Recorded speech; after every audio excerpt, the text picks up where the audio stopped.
Well, hello everyone, and on this channel we talk about whatever I feel like talking about. Now, history, but it is a history channel, and this is a serious video. I don't mess around with my videos. These are serious questions. Can historians, and I want to ask you this question, people, can historians correct scientists who are, let's say, misbehaving, getting it wrong, using a bit too much tunnel vision? Did dinosaurs survive until recently, and are they still alive? Did they have to all die 65 million years ago? Does that have to be the case? Is radiometric dating, which is about 100 years old, no, it's 110 years old, being applied, whatever the results give, is it being applied appropriately enough to even tell us that what the scientists are saying is in fact the truth? Because science is not necessarily true. Does history present an alternate view, and does science need to become more advanced? So let's look at the video basically. So I'll just put me into the corner. We don't need to look at me too much. So let's have a look. So a few years ago, I was at a place called Pink Lake in Sunset Country, Victoria. Victoria, it's amazing here. We have deserts and we have mountains and forests. And I noticed basically emu tracks. And I was thinking, what the hell are these? Because these were about 5 meters apart. And I thought, what is this gigantic animal? Are emus this big? Is this some dinosaur? Is this actually the emu? And there's a lot of interesting creatures. It's got forward-facing eyes like a dinosaur. So does the kangaroo. Kangaroo could be related. And I was kind of thinking, am I looking at dinosaur tracks? What is this weird animal? It was fine camping there. There was dingoes or something sniffing around the tent while we were huddled in the tent. Oh, what's that? So anyway, this could answer the question. Did history get it wrong? Did science get it wrong? So I Googled, is the emu a dinosaur? And it says they look utterly prehistoric. In fact, these birds are partially copying the look of some non-avian dinosaurs called ornithomisaurs. Well, that's very convenient that they happen to be copying something that we don't know what it looks like. Is emu a velociraptor? I see this on Google. The emu skeleton is the same as a velociraptor dinosaur. Okay, that's convenient. That's interesting. Okay, and then you look at another question. Are ostriches a dinosaur? An ostrich is an ostrich. Okay. Well, that, I guess you could make a case for that, yes. So it really depends on who you ask when we're talking about dinosaurs or anything like that. It's just amazing. So I saw this picture today. Look, this is a new article. Okay. Dinosaur tracks from 113 million years ago have become visible amid drought. Okay. Now, we all know in the 19th century there was this massive conflict between the geologists and the physicists. The physicists were saying there's not enough energy in the solar system for the solar system to have lasted, billions of years or 100 million years or so. Lord Kelvin, William Thomson, was saying, oh, it's 20 to 100 million years old, tops. Then they discovered radioactivity. Then they began applying radiometric dating to geology and saying, wow, look at this. We know how old these animals are. They're millions of years old now. They're billions of years hundreds of millions of years old. And you see these tracks walking into a lake. To have made these tracks, a mudslide would have covered over something and fossilized it very quickly. There would have been a massive change in the weather to create an electrochemical potential to, I believe, to have fossilized this. So the area hasn't changed much in 110 million years. Is that really the case? Has the lake been here 110 million years ago, or are the tracks more recent? And is the dating not necessarily being wrong, but is it being inappropriately applied? Now, we know there was a controversial scientist a few years ago. I've talked about him in previous videos. He said, look, when you apply radiometric carbon dating to dinosaurs, which are found with feathers still attached, the T-Rex, it seems they are 30,000 years old. And people say, well, that's not the case because everyone knows you can't apply carbon dating to something of that age. But is that really the case? And history makes a different argument to the arguments found by scientists. expounded by scientists.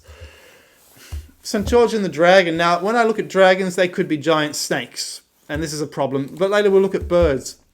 What is this giant snake that always has a pair of wings attached and can fly in the sky? What is this creature that has found its way into modern times? Now, I have the 1972 Britannica somewhere, and in it, it says, "It is a surprising coincidence, but dinosaurs, which died out 65 million years ago, have absolutely no relation to the very similar creatures in mythology known as dragons." What are these doing in mythology? Why did St. George become a hero for slaying a very large reptilian type creature with wings? What's going on? Why are these dragons in history? And there are so many pictures of St. George. It's obviously itself a prehistoric story. Here's a Carolingian, or no, it's even earlier, a Roman type column. The snake in the Tree of Eden here. There's St. George. Is he slaying that snake? Here is St. George trampling something, a barbarian warrior. Here is St. George trampling a crocodile. The Egyptian Horus, trampling a crocodile. Okay. Set in the spearing Set. Okay, Horus spearing Set. Here is, it seems, a Vinica ceramic icon of St. Christopher and St. George's dragon slayers. St. Christopher, obviously, Little John and Robin Hood with the staff. Okay. Here is a 17th century drawing. Again, more like a snake, a large snake. Could it be an oarfish? Yeah, it's a possibility. Okay, and look, we can be here forever looking at this. Let's go on. Okay, the Russian flag. What is it? Now, we've shown this is probably Gandabarunda, the Gandabarunda in Asian mythology. Again, St. George and a dragon is on there for some reason. What is this gigantic bird which is worshipped since the prehistoric Stone Age? This is also, I believe, a Hittite symbol. Someone showed, it might have been ancient architects showed it goes back to Hittite times or someone else. This goes all the way back. It's a gigantic bird. What's going on? Top 5 mythical birds in legend and folklore. This is someone's looking at Russian mythology here. The alkonost, a creature with the head of a woman. That might be an owl. A human head, eyes facing forward, and the body of a bird. Some cats have human-like faces. It's interesting. Or female-like faces. The Syrian, look, we don't need to get into this. Half woman, owl-like body. They were depicted wearing a crown or halo. There's lots of these gigantic birds. These strange old birds. They live on islands. See, look, it's carrying an elephant. A rock carrying off an elephant. Now, when I see that, and it presumably has a dinosaur skeleton, how can history not make an argument, or prehistory not make an argument that these existed until modern times? How can that not be the case? How can that not be the case? We know what dinosaurs look like, how they're illustrated. This is 10 years old already. In more recent ones, they're drawn as birds. These things never existed. Too lumbering, more like a bird. What I wanted to tell you people is that, these things, history needs to, I believe historians need to step up and present the argument and say, look, hang on a sec. These things that are drawn in mythology, drawn by illustrators, copying ancient mythology, the rock, for example, these must be so similar to the ancient dinosaurs. Why do Australian Aboriginals describe the T-Rex? They've described the Stegosaurus and other animals. And that's part of their history and mythology. What was the bunyip living in Geelong? I've looked for the bunyip in the lakes. It was basically half platypus, half crocodile, bit of bird, half emu, half crocodile. In other words, a dinosaur. And the Aboriginals used to eat it or stay away from it, or they would get eaten. What were the animals in Africa, the dinosaur-like animals seen as late as the 20th century by explorers? There were two types of lake. There was a type of lake where there would be hippos, and there would be another type of lake where there would be something like a stegosaurus.